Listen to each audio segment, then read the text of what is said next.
حضور عابد صاحب قبلہ کی خدمت میں کہ وہ آئیں اور آج کی اس مجلس کو خطاب فرمائیں. ایک صلوات برائے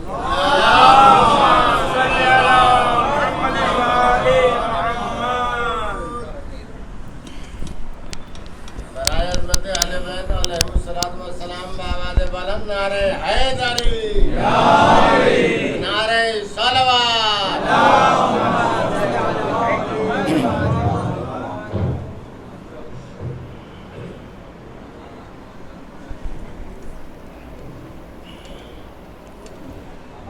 رحم اللہ من قرأ الفاتحہ. بسم اللہ.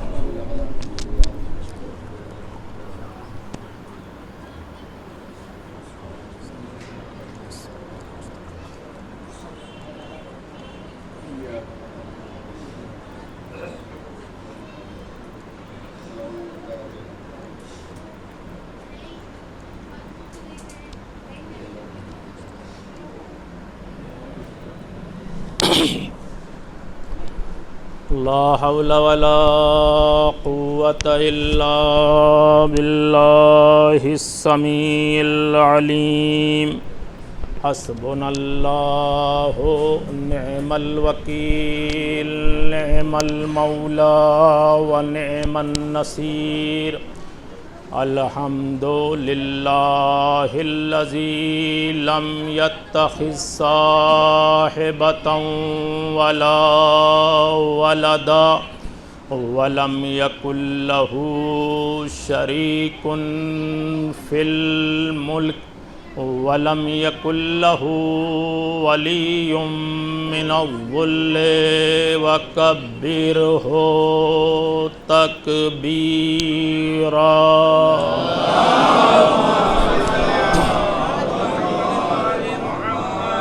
الحمد لله الذي لا يبلغ مدحته القائلون ولا يحصي نعماه العادون ولا يؤدي حقه المجتهدون.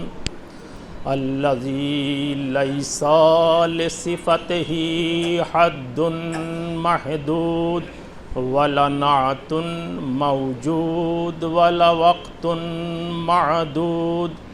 فطر الخلائق بقدرته ونشر الرياح برحمته. والصلاة والسلام على النبي الأمي القرشي الأبتهي التهامي البتهي سيدنا ومولانا أبي القاسم محمد وآله الطيبين الطاهرين المعصومين المظلومين. ولعنة الله على أعدائهم أجمعين من الآن إلى قيام يوم الدين. آمين يا رب العالمين. أما بعد فقد قال الله تبارك وتعالى في كتابه المجيد وفرقانه الحميد وقوله الحق. بسم الله الرحمن الرحيم. اهدنا الصراط المستقيم صراط الذين أنعمت عليهم غير المغضوب عليهم ولا الضالين.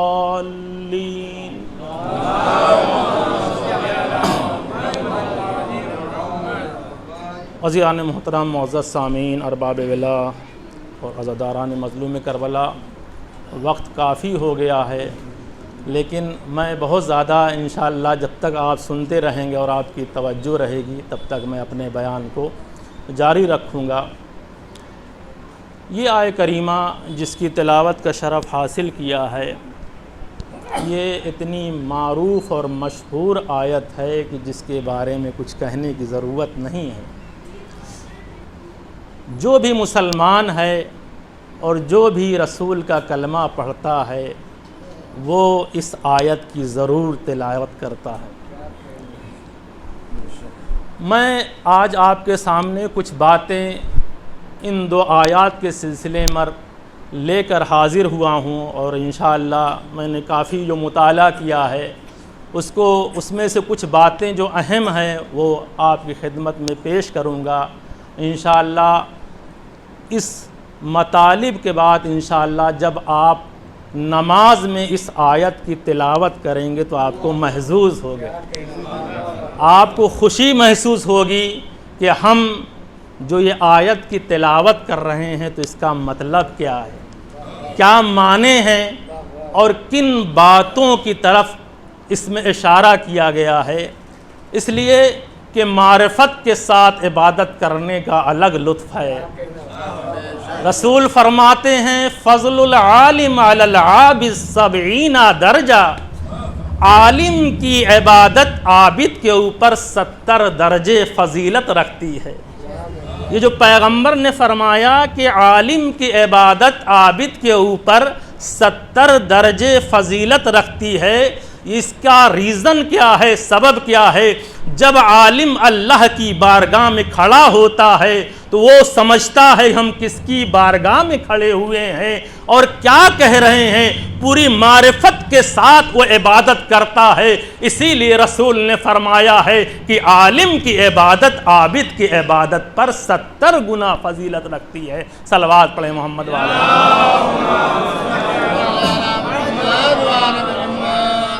اہدنا الصراط المستقیم، پروردگار ہمیں صراط مستقیم پر قائم رکھ، گامزن رکھ۔ کون سا صراط؟ پھر اللہ نے خود بڑھ کر بتایا کہ تم ہو سکتا ہے بھٹک جاؤ کہ یہ صراط مستقیم کیا ہے، اگر روایات کے چکر میں پڑھو گے تو گمراہ ہو جاؤ گے، لہٰذا ہم خود آگے بڑھ کر بتا رہے ہیں کہ صراط مستقیم کیا ہے۔ صراط الذین انعمت علیہم، یہ وہ راستہ ہے جس کے اوپر ہم نے نعمتیں نازل کی ہیں۔ غیر المغضوب علیہم، ان لوگوں کا راستہ نہیں جن کے اوپر غضب نازل کیا ہے اور جو گمراہ ہیں۔ صلوات پڑھیں محمد والے۔ اگر آپ قرآن مجید کا مطالعہ کریں اور سرچ کریں تو آپ کو صراط جو ہے یہ راستے کے معنی میں ہے۔ 3 لفظ استعمال ہوئی ہے قرآن مجید میں راستے کے بارے میں، ایک ہے طریق، ایک ہے سبیل اور ایک ہے صراط۔ یہ 3 ہیں۔ طریق کہتے ہیں طریق اللہ، اللہ کی طرف جاؤ۔ سبیل یہ بھی راستہ کہتے ہیں، انا ہدیناہ السبیل اما شاکرا و اما کفورا، ہم نے اللہ کی راستے کی طرف تمہیں ہدایت کری، اب تمہاری ذمہ دار ہے کہ تم شکران نعمت کر کے اس راستے کو اختیار کرو یا کفران نعمت اختیار کرو۔ صلوات پڑھیں محمد والے۔ تو قرآن مجید میں 3 لفظ استعمال ہوا ہے راستے کے بارے میں، ایک طریق ہے، ایک سبیل ہے اور ایک صراط ہے۔ تینوں میں فرق کیا ہے؟ اگر آپ اسے سمجھیں گے تو آپ کو لطف آئے گا کہ طریق کسے کہتے ہیں، سبیل کسے کہتے ہیں اور صراط کسے کہتے ہیں۔ طریق اس راستے کو کہتے ہیں جو مین راستے سے متصل ہو۔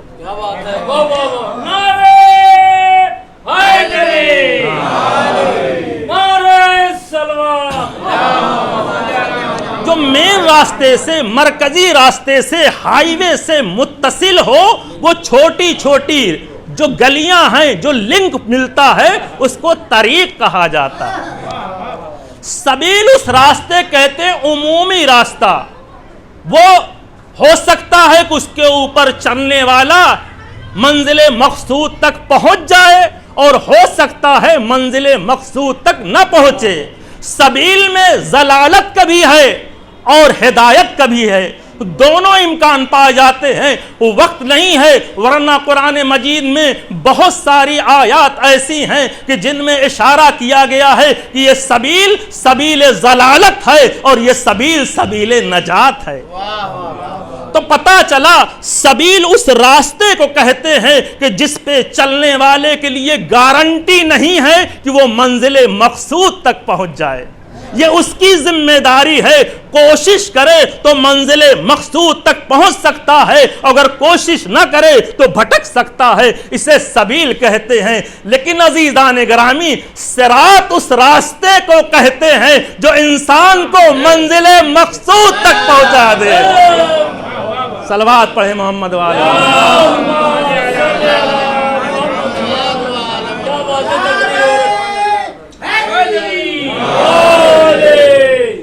صراط اس راستے کہتے ہیں جو انسان کو منزل مقصود تک پہنچا دے.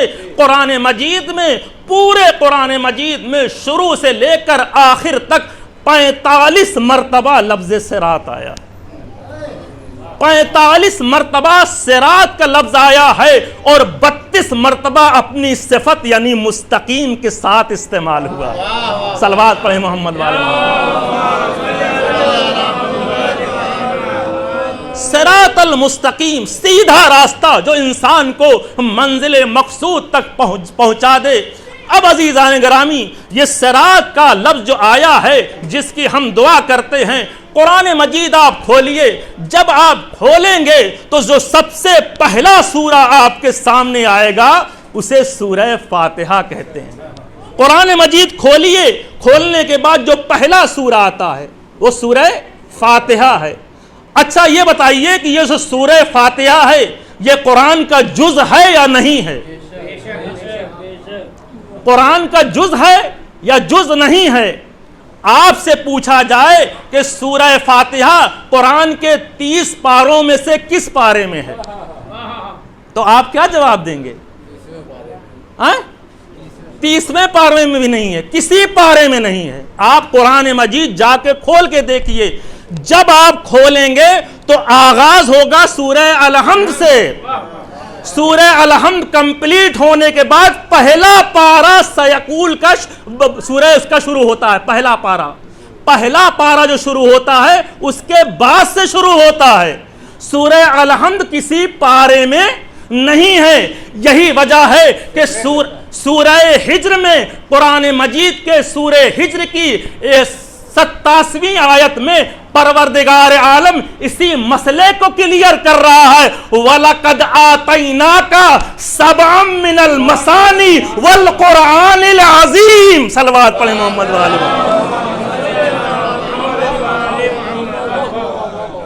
اسی مسئلے کو کلیئر کر رہا ہے کہ دیکھو یہ سورہ فاتحہ قرآن سے ہٹ کر ہے. قرآن کا ہم پلہ ہے, ہم وزن ہے, یعنی پورا قرآن ایک طرف اور سورہ فاتحہ ایک طرف. صلوات پڑھیں محمد والے.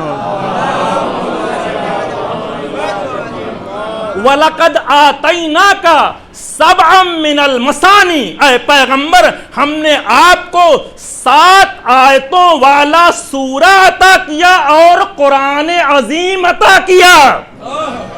اس کا مطلب ہے کہ 7 آیتوں والا سورہ الگ ہے اور پورا قرآن الگ ہے.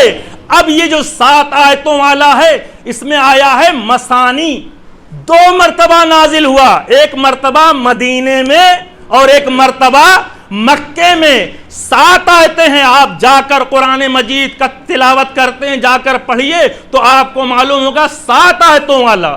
اب میں مسلمانوں سے یہ پوچھنا چاہتا ہوں کہ جو کہتے ہیں کہ بسم اللہ سورے کا جز نہیں ہے, بسم اللہ سورے کا جز نہیں ہے, وہ کہتے ہیں کہ بسم اللہ کسی سورے کا جز نہیں ہے. میں ان سے پوچھنا چاہتا ہوں کہ سورہ الحمد کو آپ ان کی آیات کو شمار کر لیجئے, بغیر بسم اللہ کے شمار کریں گے تو 6 آیت آئے گی اور بسم اللہ کے ساتھ شمار کریں گے تو 7 آیت آئے گی. صلوات پڑھیں محمد والے.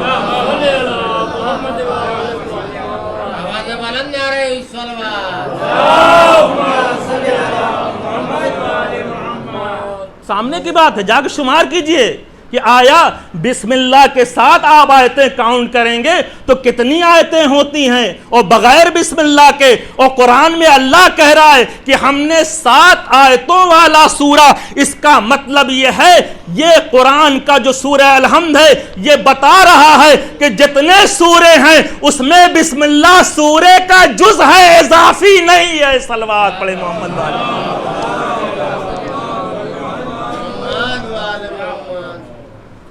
اور آپ دیکھیں کہ تو یہ سورہ فاتحہ ہے جس کو آپ پڑھتے ہیں، جو ایک دم الگ ہے، شروع میں ہے، اس کے بعد پھر پہلا پارہ شروع ہوتا ہے، پہلا جز شروع ہوتا ہے، اس سے پہلے پارہ شروع نہیں ہوتا۔ سورہ الحمد کمپلیٹ ہونے کے بعد پھر پہلے پارے کا آغاز ہوتا ہے۔ اس کا مطلب ہے سورہ الحمد الگ ہے، پورا 30 پارہ الگ ہے۔ اب یہ سورہ الحمد جو ہے اس کے فضائل ہیں، اللہ اکبر، صلوات پڑھیں محمد والے محمد۔ اس کو سبع مثانی بھی کہا گیا ہے، فاتحۃ الکتاب بھی کہا گیا ہے۔ فاتحۃ الکتاب، فاتحہ مفتاح، کنجی کہتے ہیں آغاز کرنے کو، چونکہ کتاب کا آغاز سورہ الحمد سے ہو رہا ہے اس لیے فاتحۃ الکتاب کہا گیا ہے۔ اور سورہ الحمد بھی کہا گیا ہے چونکہ حمد کا طریقہ اگر سیکھنا ہے تو اسی سورے سے سیکھ لے۔ صلوات پڑھیں محمد والے محمد۔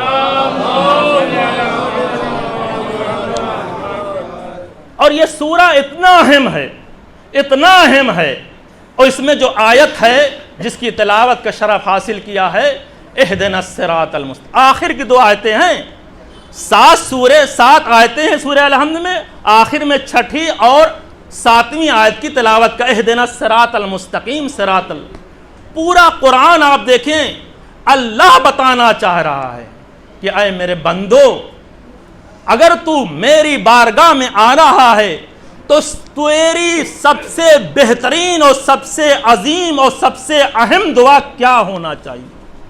یہ پورا سورہ الحمد آپ پڑھ لیجئے، صرف ایک دعا ہے، پورے سورہ الحمد میں صرف ایک دعا ہے، آپ پورا پڑھ لیجئے، اس میں کہیں کوئی دعا نہیں ہے، پھر ایک دعا ہے، شروع میں ہے کہ الحمدللہ رب العالمین الرحمن الرحیم مالک یوم الدین ایاک نعبد و ایاک نستعین، اس میں سب مد ہو رہی ہے، اس کے بعد آخر میں آتا ہے اہدنا الصراط المستقیم۔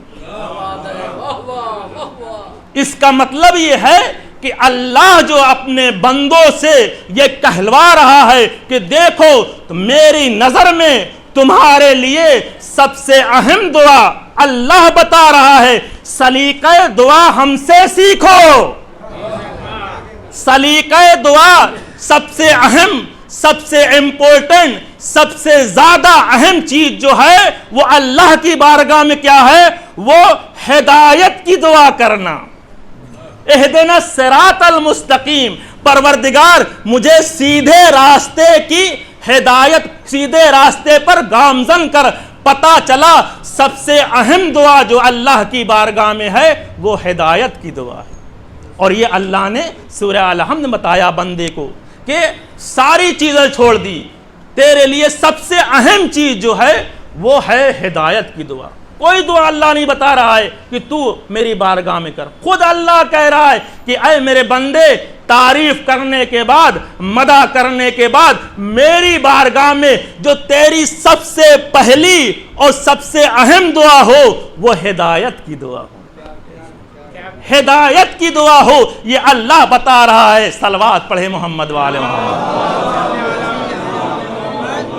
اس کا مطلب یہ ہے کہ ہدایت کی دعا، صراط مستقیم، سیدھے راستے پر گامزن رکھ، اللہ کے نزدیک سب سے اہم دعا ہے۔ سب سے اہم دعا اللہ کی بارگاہ میں اللہ کہہ رہا ہے، لازم کر رہا ہے۔ اور لازم کیسے کر رہا ہے؟ آپ دیکھیے، آپ نماز پڑھتے ہیں، ہم بھی نماز پڑھتے ہیں، نماز دن بھر میں کیا مرتبہ واجب ہے؟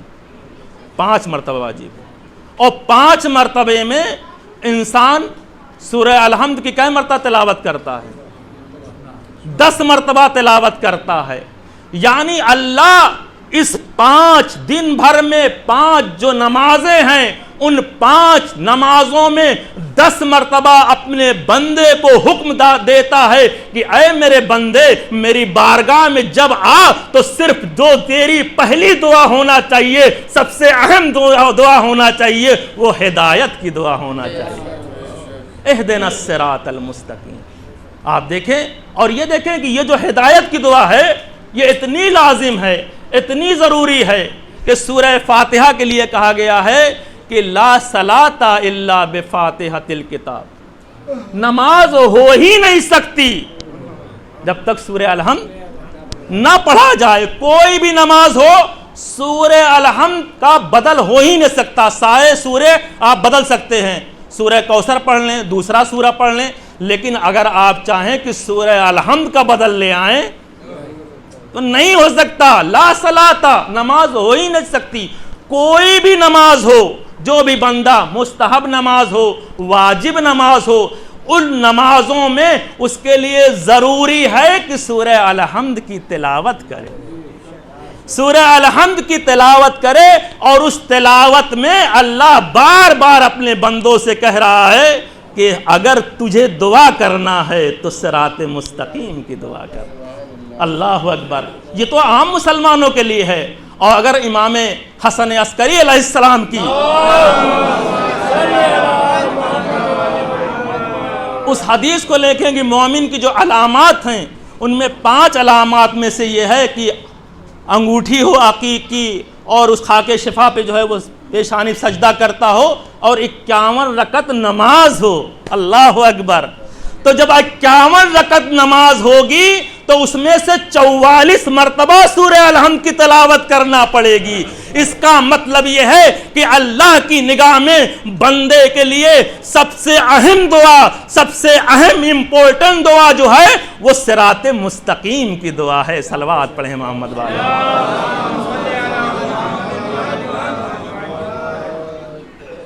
اب اہدنا الصراط المستقیم، پروردگار مجھے صراط مستقیم پر گامزن رکھ۔ یہ صراط مستقیم ہے کیا؟ کسے کہتے ہیں؟ اس کا مطلب کیا ہوتا ہے؟ تو قرآن نے بتایا کہ صراط مستقیم اللہ کا راستہ ہے، صراط مستقیم رسول کا راستہ ہے، صراط مستقیم علی اور اولاد علی کا راستہ ہے۔ صلوات پڑھیں محمد والے۔ صراط مستقیم اللہ کا، اِنَّ رَبِّي عَلَىٰ صِرَاطٍ مستقیم، قرآن مجید کی آیت ہے کہ میرا پروردگار صراط مستقیم پر ہے۔ اس کا مطلب یہ ہے کہ صراط مستقیم اللہ کا راستہ ہے۔ اور دیکھیے رسول کا راستہ کیسے ہے، دلیل دے رہا ہوں، یاسین والقرآن الحکیم انکا لمن المرسلین علی صراط مستقیم۔ صلوات پڑھیں محمد والے۔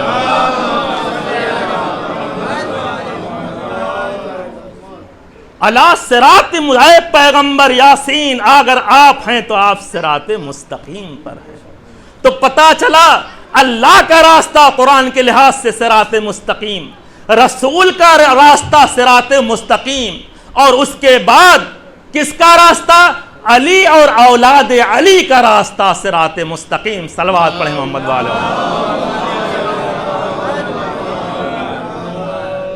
روایت میں ہے کہ مسلمانوں کے پہلے خلیفہ نے مسجد نبوی میں سرکار رسالت مآب حضرت محمد مصطفیٰ صلی اللہ علیہ وآلہ وسلم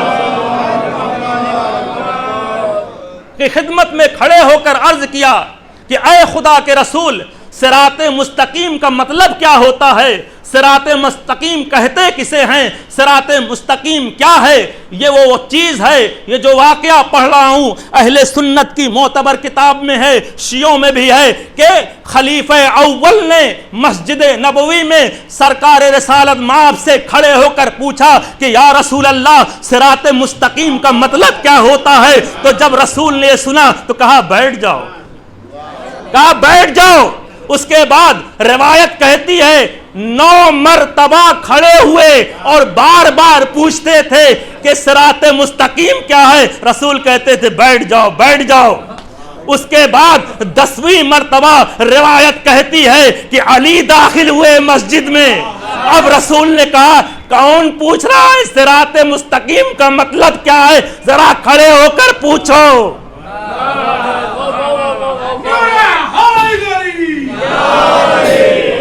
تو اب خلیفہ اول کھڑے ہوتے ہیں اور کہتے ہیں یا رسول اللہ صراط مستقیم کا مطلب کیا ہوتا ہے؟ جیسے ہی رسول نے یہ فقرہ سنا ایک مرتبہ اپنی جگہ سے کھڑے ہوتے ہیں اور دوش پر ابا ہے، دونوں ہاتھوں کو باہر نکالتے ہیں اور نکالنے کے بعد ایک مرتبہ علی کی طرف متوجہ ہوتے ہیں، متوجہ ہو کر ہاتھ بلند کے کہتے ہیں ان ھذا صراط مستقیم۔ صلوات پڑھیں محمد والے۔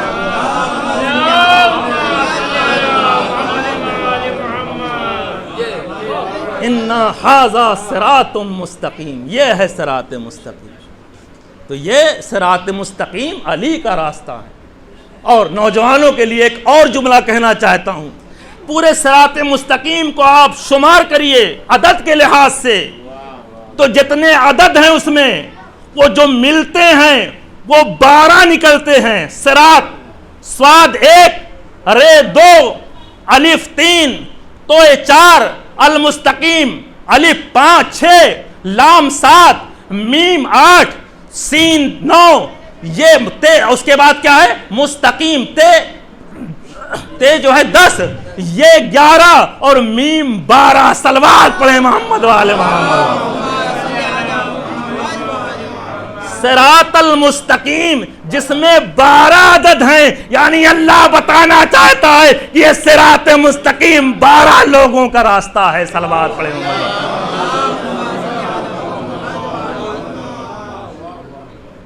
اہدنا الصراط المستقیم۔ پروردگار ہمیں صراط مستقیم پر گامزن رکھ۔ اب عزیزان گرامی یہاں پر 2 ترجمہ ہوا ہے عالم اسلام میں۔ کچھ لوگ ترجمہ کرتے ہیں کہ سیدھے راستے کو دکھا، اور کچھ لوگ کہتے ہیں کہ سیدھے راستے پر قائم رکھ۔ اب فیصلہ کیا جائے، بڑا اہم مسئلہ ہے کہ دکھا صحیح ہے یا راستے پر قائم رکھ اور گامزن، یہ اہم۔ اب فیصلہ کیسے کیا جائے کہ کون سا ترجمہ صحیح ہے اور کون سا ترجمہ غلط ہے؟ تو عزیزان گرامی پھر آپ اگر اسے دیکھنا ہے تو آپ دیکھ لیجئے کہ سورہ الحمد کے اختتام پر جو جملہ بلند کیا جاتا ہے وہ 2 طرح کا ہے، ایک آمین کہا جاتا ہے، ایک الحمدللہ رب العالمین کہا جاتا ہے۔ صلوات پڑھیں محمد والے محمد۔ آمین کہاں کہا جاتا ہے اور الحمدللہ کہاں کہا جاتا ہے؟ نوجوانوں کے لیے صاحبان علم و فہم کا مجمع ہے، بزرگ ہیں، ہم سے بہتر جانتے ہیں۔ بچوں کو سمجھانے کے لیے ایک مثال دینا چاہتا ہوں جس سے مسئلہ واضح ہو جائے گا۔ میرے کسی برادر عزیز نے، مرد مومن نے کہا مولانا میرے حق میں دعا کر دیجئے، میرے بیٹیاں ہیں، میرے لیے دعا کر دیجئے کہ اللہ ایک فرزند صالح اور نیک عطا کرے۔ ہم نے اللہ کی بارگاہ میں سب کے لیے اس مرد مومن کے لیے دعا کی کہ پروردگار اس مرد مومن کو، اس برادر عزیز کو ایک فرزند صالح عطا کر، تو ادھر سے آواز آئی الہی آمین۔ سب نے کہا الہی آمین۔ میں کہوں گا الہی آمین کیوں کہہ رہے ہو؟ کہا اس لیے کہہ رہے ہیں کہ ابھی بیٹے کا وجود نہیں ہوا ہے، بیٹا موجود نہیں ہے، بیٹا پیدا نہیں ہوا ہے۔ اس کا مطلب یہ ہے کہ اگر کوئی چیز موجود نہ ہو، پیدا نہ ہو، تو وہاں پر آمین کہا جاتا ہے۔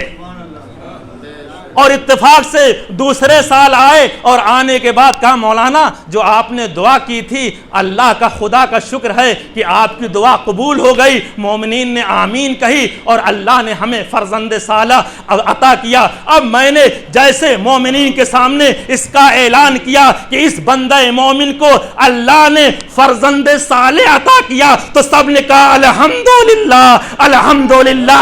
پتہ چلا کہ جہاں پر کوئی چیز موجود نہ ہو وہاں پر آمین کہی جاتی ہے، اور جہاں پر نعمت ملی وہاں پر الحمدللہ رب العالمین۔ صلوات پڑھیں۔ نعرہ حیدری، نعرہ صلوات۔ تو اہدنا الصراط المستقیم، صراط الذین، ان لوگوں کا راستہ جن پر تو نے نعمت نازل کی۔ اب نعمت کیا کیا ہے؟ بہت ساری چیزیں ہیں۔ جنت نعمت ہے، عہدہ رسالت نعمت ہے، امامت نعمت ہے، شجاعت نعمت ہے، سخاوت نعمت ہے، علم نعمت ہے، یہ ساری چیزیں نعمت ہیں۔ اور اگر نزول کا مسئلہ آئے اس نعمت کے ساتھ تو آپ دیکھیے کہ یہ نعمت کہاں پر نازل ہوئی ہے۔ آپ دیکھیں کہ کہاں یہ نعمت نازل ہو رہی ہے۔ جہاں پر یہ نعمت نازل ہو سمجھیے وہی صراط مستقیم ہے۔ خانے جنت کہاں نازل ہو رہا ہے؟ آسمان سے تلوار کہاں نازل ہو رہی ہے؟ درزی لباس لے کر کہاں نازل ہو رہا ہے؟ کھانا کہاں آ رہا ہے؟ یہ سمجھ لیجئے کہ جہاں پر یہ ساری نعمتیں نازل ہو رہی ہیں وہی صراط مستقیم ہے۔ صلوات پڑھیں محمد وآل محمد۔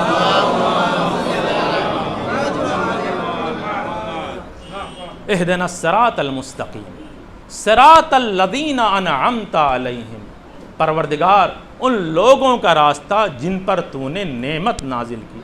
اب ساری چیزیں نعمت ہیں، پیغمبر نے جتنی بھی چیزیں پیش کی سب نعمت ہے، لیکن نعمت عظمیٰ ولایت ہے۔ نعمت عظمیٰ سب سے بڑی نعمت ولایت ہے۔ کہاں اس نعمت کا اعلان ہوا اور قرآن مجید میں کہاں ہے؟ عزیزان گرامی سب جانتے ہیں، جب پیغمبر نے میدان غدیر میں علی کی ولایت کا اعلان کیا تو آیت نازل ہوئی، الیوم اکملت لکم دینکم واتممت علیکم نعمتی ورضیت لکم الاسلام دینا۔ صلوات پڑھیں محمد۔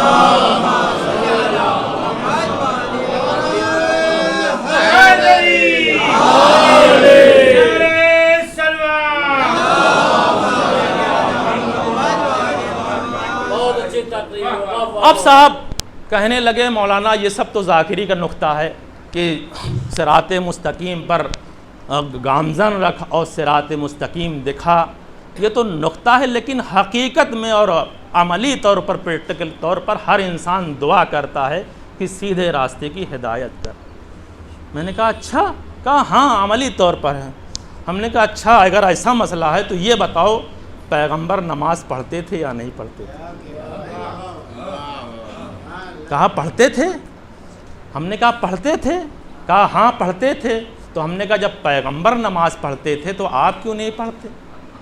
بھئی آپ پیغمبر کے ماننے والے ہیں، پیغمبر کی سیرت پر عمل کرنے والے ہیں، اگر پیغمبر نماز پڑھتے تھے تو آپ کو پڑھنا چاہیے، اور اگر آپ نماز نہیں پڑھ رہے ہیں تو سمجھ لیجئے کسی اور کی سیرت پر عمل کر رہے ہیں، پیغمبر کی سیرت پر نہیں عمل کر رہے ہیں۔ تو کہا کہ ہاں پیغمبر نماز پڑھتے تھے۔ تو ہم نے کہا اچھا پیغمبر نماز میں سورہ الحمد کی تلاوت کرتے تھے؟ کہا ہاں کرتے تھے۔ ہم نے کہا ناقص کرتے تھے یا کامل؟ کہا نہیں کامل کرتے تھے پورا۔ تو ہم نے کہا یہ دو آیتوں کی بھی تلاوت کرتے تھے، اہدنا الصراط المستقیم صراط الذین انعمت علیہم۔ تو ذرا بتائیے اس کا ترجمہ کیا ہوگا؟ پیغمبر جب یہ نماز پڑھتے ہوں گے تو ترجمہ کیا کرتے ہوں گے؟ پروردگار مجھے سیدھا راستہ دکھا۔ جب اسلام کا نبی ہی سیدھے راستے پر نہ ہو تو امت کیسے اسلام کے راستے پر ہوگی؟ صلوات پڑھیں محمد۔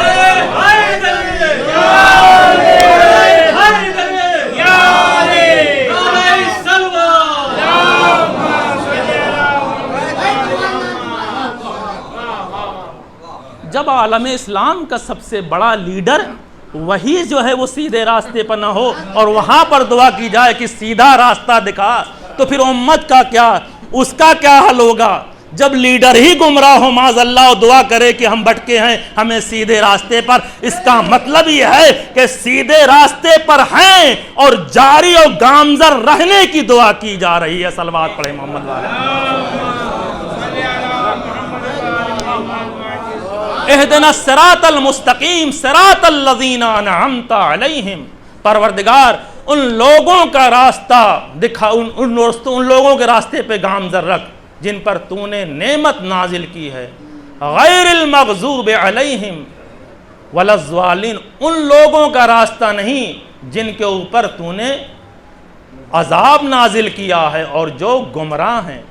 اب عزیزان گرامی سوال یہ پیدا ہوتا ہے کہ جب ہم نے کہا کہ بھائی ہمیں بتا دیجئے کہ گومتی نگر کا راستہ کیا ہے، تو اتنا کافی ہے. یہ کیوں کہہ رہے ہیں کہ آپ گومتی نگر کا راستہ بتائیے اور علی گنج کا راستہ نہ بتائیے؟ یہاں پر یہی ہے کہ اہدنا الصراط المستقیم صراط الذین انعمت علیہم، بات کافی ہو گئی. غیر المغضوب علیہم ولا الضالین کی کہنے کی کیا ضرورت تھی؟ اس کا مطلب یہ ہے کہ کچھ لوگ ہیں ایسے جو گمراہ راستے سے آئیں گے، کلمہ پڑھیں گے اور وہ اپنے کو کہیں گے صراط مستقیم. ان سے ہوشیار رہنا. صلوات پڑھیں محمد. غیر المغضوب علیہم ولا الضالین، ان لوگوں کا راستہ نہیں کہ جن پر تو نے غضب نازل کیا ہے. اب غضب کن کن لوگوں پر نازل کیا ہے؟ صلوات پڑھیں محمد والے محمد. کن کن لوگوں پر نازل کیا ہے؟ 4-5 بہت سارے ایسی جگہ پر ہے کہ اللہ بتا رہا ہے کہ کن کن کے اوپر غضب نازل کیا ہے، کون نعمت کا ہے. اچھا ایک بات اور اس کے بعد جلدی مطالب بہت ہیں لیکن بس تمام کو چھوڑتے ہوئے کچھ اہم باتوں کو پیش کرنا چاہتا ہوں. صلوات پڑھیں محمد والے محمد. دیکھیں ایک ہوتا نعمت اور ایک ہوتا نعمت دینے والا اور ایک اس کو جس کو نعمت دی جائے. نعمت دینے والے کہتے ہیں منعم اور جس کو نعمت دی جائے اسے کہتے ہیں منعم. اسی طرح سے جس کے اوپر غضب نازل کی جائے اسے کہتے ہیں مغضوب، جس کے اوپر غضب نازل کیا جائے. تو اب کس کے اوپر اللہ نے غضب نازل کیا ہے قرآن مجید میں سرچ کیجئے، پتہ چل جائے گا. آپ کے لیے مسئلہ کلیئر ہو جائے گا کہ یہ مغضوب ہے، یہ صراط مستقیم ہے. صلوات پڑھیں محمد والے. بس 2-3 آیتیں اس کے بعد رفتے مصائب. پہلی وہ جگہ کہ جہاں پر اللہ نے کہا کہ یہ وہ لوگ ہیں جن کے اوپر غضب نازل ہوا ہے اور یہ گمراہ ہیں، ان سے بچنا. وہ کون سی جگہ ہے؟ سورہ انفال آیت 15 اور 16. ارشاد ہوتا ہے یا ایھا الذین آمنوا اذا لقیتم الذین کفروا زحفا فلا تولوہم الادبار. اے ایمان لانے والو، جب جنگ میں تمہارا مقابلہ کفار سے ہو تو اس وقت تم اپنی پیٹھ مت دکھانا.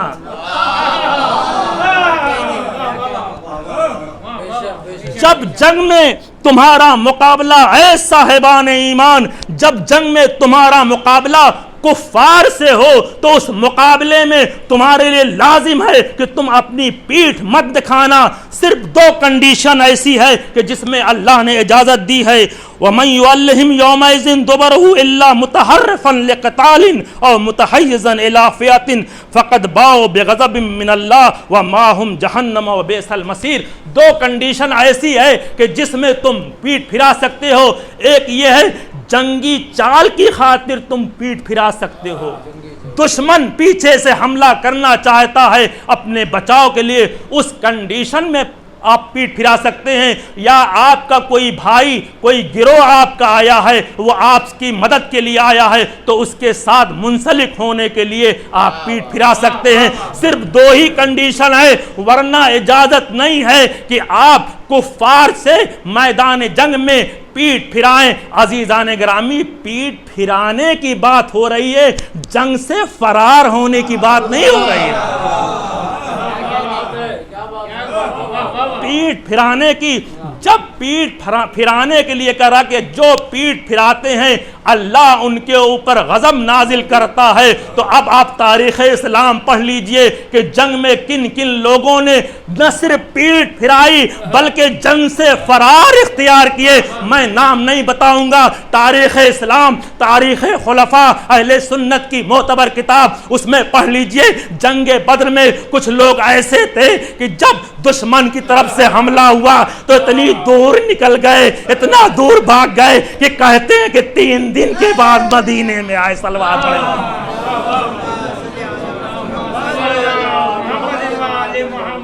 صلوات پڑھیں محمد والے محمد.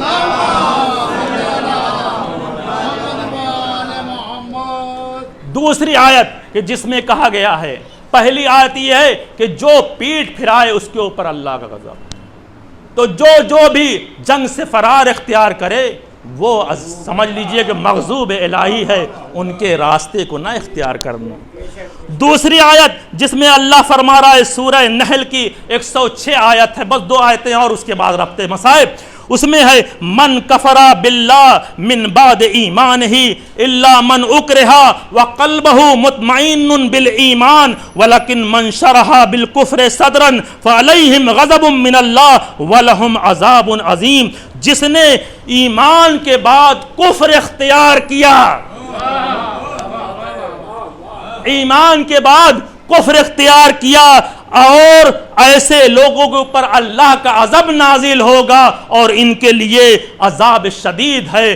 عزیزان گرامی، جنگ احد میں جب یہ آواز بلند ہوئی قد قتل محمد، محمد قتل کر دیے گئے، تو کچھ لوگ ہیں جنہوں نے کہا کہ اے لوگو، اے رسول کے کلمہ پڑھنے والو، تم اپنے بھائیوں کی طرف پلٹ جاؤ، اپنے ماقبل جو دین تھا اس کی طرف پلٹ جاؤ. پتہ چلا کہ جو لوگ رسول کی قتل کی خبر سن کر دین اسلام سے پھر کر کفر کی طرف پلٹ جائیں، اللہ کا ان کے اوپر عذاب نازل ہوتا ہے. صلوات پڑھیں محمد والے محمد.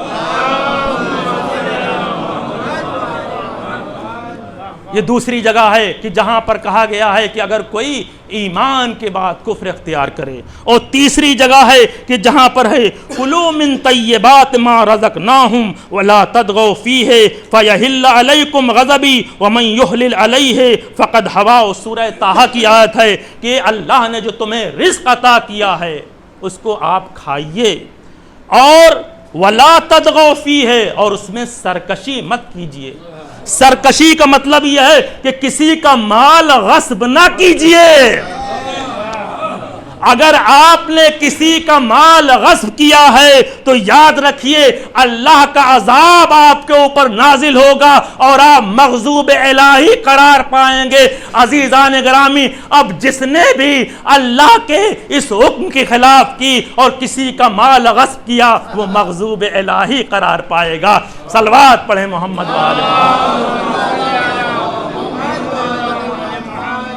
اور چوتھی جگہ وَيُعَذِّبُ الْمُنَافِقِينَ وَالْمُنَافِقَاتِ وَالْمُشْرِكِينَ وَالْمُشْرِكَاتِ. یہ چوتھی آیت ہے سورہ فتح کی کہ اس میں اللہ کہہ رہا ہے کہ جو منافقین ہیں، جو منافقات ہیں، جو مشرکین ہیں، جو مشرکات ہیں، اللہ ان کے اوپر غضب نازل کرتا ہے. تو پتہ چلا کہ جس نے بھی شرک کیا ہے وہ مغضوب الہی قرار پائے گا. اب اس کے بعد آخری آیت ہے، بس اس کے بعد ربط مصائب. یہ بہت بہترین آیت ہے. صلوات پڑھیں محمد والے محمد. سورہ ممتحنہ آیت نمبر 13 یا ایھا الذین آمنوا لا تتولوا قوما غضب اللہ علیہم قد یئسوا من الآخرۃ کما یئس الکفار من اصحاب. پانچویں آیت میں اللہ کہہ رہا ہے اے ایمان لانے والو، خبردار ایسے لوگوں کو اپنا ولی مت بنانا جن کے اوپر اللہ نے غضب نازل کیا ہے. عزیزان گرامی، اللہ اس آیت میں یہ کلیئر کرنا چاہتا ہے کہ اگر کوئی انسان میدان جنگ میں پیٹ پھرائے تو وہ مغضوب الہی ہے، اسے ولی نہ بنانا. پھر ولی کس کو بنانا؟ اس کو بنانا کہ جس کے بارے میں اللہ کہہ رہا ہے کہ یہ جب جنگ میں جاتے ہیں تو ایسے کھڑے ہو کر جنگ کرتے ہیں جیسے سیسا پلائی ہوئی دیوار ہے. اور نہ صرف اتنا بلکہ یہ وہ لوگ ہیں کہ جن کے لیے پیغمبر نے فرمایا لَأُوتِيَنَّ الرَّائِطَ رَجُلًا كَرَّارًا غَيْرَ فَرَّارٍ. یہ وہ لوگ ہیں جو بڑھ بڑھ کر حملہ کرنے والے ہیں. عزیزان گرامی، جو میدان جنگ میں پیٹ پھرائے وہ مغضوب الہی ہوتا ہے. جو جنگ میں بڑھ بڑھ کر حملہ کرے اللہ کے نزدیک وہ صراط مستقیم ہے، اللہ کی اس پر نعمت نازل ہوتی ہے. اور نہ صرف یہ بلکہ آسمان سے یہ آیت آتی ہے لا فتح الا علی لا سیف الا ذوالفقار. صلوات پڑھیں محمد والے.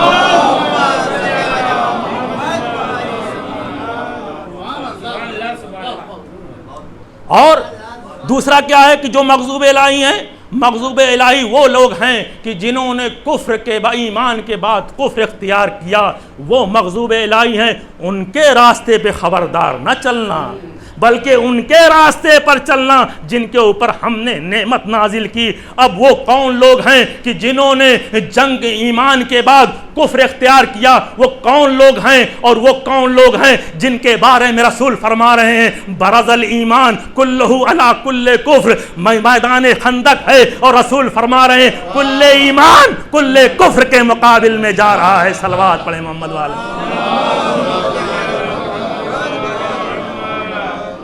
اور کس کے بارے میں کہا؟ تیسری آیت کہ جس میں کہا گیا کہ مغضوب کے خبردار جن کے اوپر غضب نازل کیا ہے وہ کون لوگ ہیں جو دوسرے کا مال غصب کرتے ہیں، خبردار ان کے راستے پر نہ چلنا بلکہ ان کے راستے پر چلنا جن کے اوپر ہم نے نعمتیں نازل کی ہیں۔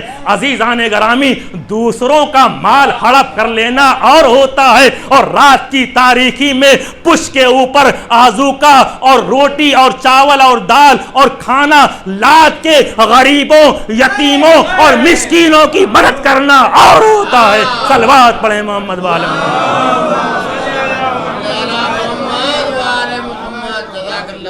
جو مسکینوں کی مدد کرے، جو غریبوں کی مدد کرے، جو یتیموں کی مدد کرے، وہ لوگ ہیں کہ جن کے اوپر ہم نے نعمتیں نازل کی ہیں، اور یہ وہ لوگ ہیں کہ جو بھوکے رہتے ہیں اور جب کوئی ان کے در پر آتا ہے تو اپنے بھوک کے حالت میں اپنی روٹیاں دے دیتے ہیں، اور آسمان سے یہ آیت نازل ہوتی ہے کہ وہ لوگ ہیں کہ انہوں نے ہماری راہ میں روٹیاں تقسیم کی۔ صلوات پڑھیں محمد والے۔ بس عزیزان گرامی، اور پھر وہ لوگ ہیں کہ ان کے اوپر غضب نازل کرتا ہے جنہوں نے شرک اختیار کیا، جن کے اندر نفاق پایا جاتا ہے۔ عزیزان گرامی، ان کے راستے پر نہ چلنا بلکہ ان کے راستے پر چلنا کہ جب پیدا ہوئے تب سے لے کر اور دنیا سے چلے گئے کبھی بھی پیشانی شرک کے سامنے اور اللہ کے علاوہ کسی کے سامنے نہیں جھکی ہے۔ ایسے لوگوں کی اختیار کرنا، یہ وہ لوگ ہیں جو صراط مستقیم ہے اور ان کے اوپر نعمت نازل کی ہے۔ صلوات پڑھیں محمد والے۔ بس تو یہ وہ ہے دعا ہے کہ جو ہم نماز میں دعا کرتے ہیں، اہدنا الصراط المستقیم۔ عزیزان گرامی، ہاں یہ وہ نماز ہے کہ جس کے لیے امام حسین علیہ السلام نے اپنی بہن زینب سے کہا۔ نماز کتنی اہم عبادت ہے کہ اس کے لیے رسول نے تاکید کی اور خود مولا حسین تاکید کر رہے ہیں۔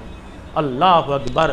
جب امام حسین اس دنیا سے جانے لگے تو اپنی بہن جناب زینب کو کہہ رہے ہیں، یا اختاہو لا تنسینی فی صلاۃ اللیل، اے بہن زینب مجھے نماز شب میں فراموش نہ کرنا۔ اللہ اکبر۔ کتنا یقین ہے، کتنا اطمینان ہے۔ واجب نماز تو درکنار چھوڑ دیجئے، وہ تو اپنی جگہ پر ہے، مستحب نماز شب میں امام وصیت فرما رہے ہیں کہ اے بہن زینب نماز شب میں مجھے فراموش نہ کرنا۔ ہاں، عزاداران مظلوم کربلا شہزادی زینب ہیں، حسین کی شہادت واقع ہو جاتی ہے اور شہزادی ہیں اس عالم میں کہ جب خیموں میں آگ لگا دی گئی ہے، خیمے جل گئے ہیں۔ عزیزان گرامی، زینب مسلح بچھا کر جلتی ہوئی خاک پہ اوپر بچھا کر اپنے بھائی کے لیے دعا کر رہی ہے۔ اللہ اکبر۔ کتنی مصیبتیں نازل ہوئی۔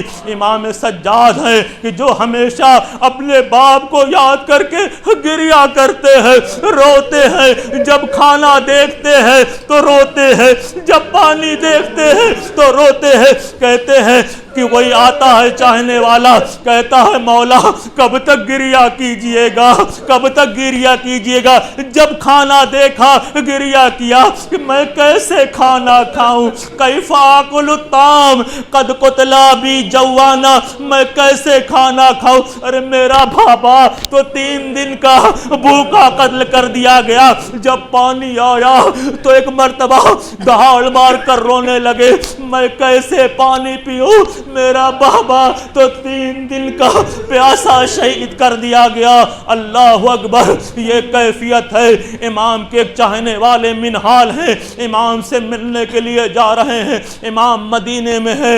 واقعات کربلا کے بعد امام کا دستور ہے، طریقہ ہے کہ ہر طرف ہر وقت رونا، گریہ کرنا، کھانا دیکھیں تو روئیں، پانی دیکھیں تو روئیں۔ ایک مرتبہ منحال آتے ہیں، آنے کے بعد کہتے ہیں مولا کب تک گریہ کیجئے گا، مولا کب تک گریہ کیجئے گا، ارے شہادت تو آپ کی میراث ہے۔ ایک مرتبہ امام نے کہا اے منحال صحیح کہہ رہے ہو، شہادت ہماری میراث ہے، لیکن یہ بتاؤ کہ کیا بہنوں اور ماں کے سروں سے چادریں چھینی جانا اور کوفہ و شام کے بازاروں میں پھرایا جانا یہ بھی میراث ہے؟ ارے یعقوب کا ایک بیٹا دنیا سے اوجھل ہو گیا تو اتنا روئے کہ آپ کی بینائی چلی گئی، ہائے میرے 18 یوسف میرے آنکھوں کے سامنے قتل کر دیے گئے۔ ہاں عزاداران مظلوم کربلا، بس آخری روایت اور آپ کی زحمت تمام۔ ہاں عزیزو، امام سے پوچھا گیا کہ سب سے زیادہ مصیبت آپ کے اوپر کہاں پڑی تو 3 مرتبہ کہا الشام الشام الشام۔ اس سے مراد کیا ہے؟ بازار شام، دربار شام اور زندان شام۔ ہاں عزیزو، زندان شام کا کیا حال ہے؟ ارے ایسا زندان جن پر رات کی دن کی دھوپ پڑتی تھی، رات کی اوس پڑتی تھی، اور ایسے زندان میں ان بیبیوں کو، ان اہل حرم کو اس میں رکھا گیا تھا۔ روایت کہتی ہے کہ ایک شب میں کیا دیکھا، امام حسین کی چھوٹی بچی سکینہ ہے، خواب میں دیکھا کہ بابا آئے ہیں اور بابا ہمارے سامنے ہے۔ جیسے ہی بابا کو دیکھا ایک مرتبہ سکینہ چیخ مار کر رونے لگی، اے بابا اے بابا، ارے ابھی تک کہاں تھے؟ ارے ریت کے اوپر سوتے سوتے میں تھک گئی ہوں، بابا ایک مرتبہ اپنا سینہ دے دیجئے۔ ہاں عزیزو، ابھی سکینہ یہ بیان کر رہی تھی، یہ بات کر رہی تھی، اچانک آنکھ کھل جاتی ہے تو کیا دیکھتی ہے؟ بابا نہیں ہے، خواب میں دیکھا تھا بابا کو، اب کیا ہے؟ سکینہ دھاڑ مار کر رو رہی ہے، تمام بیویاں ہیں سمجھا رہی ہیں، اے سکینہ تم کیوں رو رہی ہو؟ سکینہ نے کہا اے پھوپھی اماں، ابھی میرا بابا آیا تھا، ابھی یہی موجود تھا۔ ایک تمام بیویاں سمجھا رہی ہیں، لیکن رات کا نصف شب ہے اور زندان میں کوہرام برپا ہے۔ جب یہ خبر یزید کو پہنچی تو ایک مرتبہ یزید نے اپنے نوکروں سے کہا کہ جا کر بچی کو دلاسا دو، نصف شب ہے، پورے قید خانے میں کوہرام برپا ہے، سکینہ قابو میں نہیں ہے، بار بار یہ کہہ کر رو رہی ہے، ہائے میرا بابا ابھی آیا تھا، میرا بابا ابھی آیا تھا۔ ایک مرتبہ جا کر یزید کے نوکروں نے کہا کہ اے یزید، بیٹی کو سکینہ کو اسی وقت قرار ملے گا جب اس کے باپ کا سر مل جائے۔ ہاں عزیزو، یزید نے حکم دیا، ایک تشت کے اندر حسین کا سر اس کے اوپر رومال رکھ کے سکینہ کے سامنے لا کر رکھا گیا۔ اب سکینہ کے سامنے جب لا کر رکھا گیا، بیٹی سے کہا خاموش ہو جا۔ سکینہ نے کہا ابھی میرا بابا آیا تھا، یہ کیا چیز ہے؟ مجھے کھانے کی ضرورت نہیں ہے۔ تو کسی نے کہا اے سکینہ یہ کھانا نہیں ہے، ذرا رومال اٹھا۔ اب جو رومال اٹھایا تو کیا دیکھا؟ ارے باپ کا کٹا سر۔ ایک مرتبہ سکینہ نے اپنے رخسار باپ کے رخسار پر رکھ کے بیان کرنا شروع کیا، اے بابا، ارے آپ کہاں تھے؟ آپ کی شہادت کے بعد ظالموں نے تماچے لگا، اے بابا، آپ کی شہادت کے بعد ظالموں نے گوشت۔ اتنی بار سکینہ نے گریہ کیا کہ جب بیویوں نے سر کو جدا کیا تو کیا دیکھا؟ سکینہ کی روح قفس عنصری سے پرواز کر گئی۔ انا للہ و انا الیہ راجعون۔ رزم بقضائہ و تسلیم بامرہ۔ پروردگار ہمارے اس مختصر سے عمل کو قبول فرما، پروردگار بانی مجلس کی تمام حاجات کو پوری فرما، پروردگار حاضرین کی تمام حاجات کو پوری فرما، پروردگار ہم سب کو صحت و سلامتی طول عمر عنایت فرما، تمام آفات و بلاؤں سے محفوظ فرما، پروردگار جو مریض ہیں بحق کے سید الشہداء انہیں شفائے عاجل و کامل عنایت فرما، پروردگار جو بے روزگار ہیں ان کے لیے روزی کا بہترین ذریعہ عنایت فرما، جو برسر روزگار ہیں ان کی روزی میں خیر و برکت عنایت فرما، پروردگار اس وبا اس بیماری سے ہم سب کو محفوظ فرما، مقامات مقدسہ کی حفاظت فرما، خصوصاً شہزادی زینب و جناب سکینہ کی روضے کی حفاظت فرما، ائمہ بقیع جناب فاطمہ زہرا کی روضے کی تعمیر کی سبیل فرما، علماء عاملین و مراجع کرام کا سایہ ہمارے سروں پر برقرار رہے، منتقم خون حسین امام زمانہ کے ظہور میں تعجیل فرما اور ہمیں اپنوں کے آوان و انصار میں قرار دے۔ الہی تقبل منا انکا انت السمیع العلیم، ماتم حسین یا حسین۔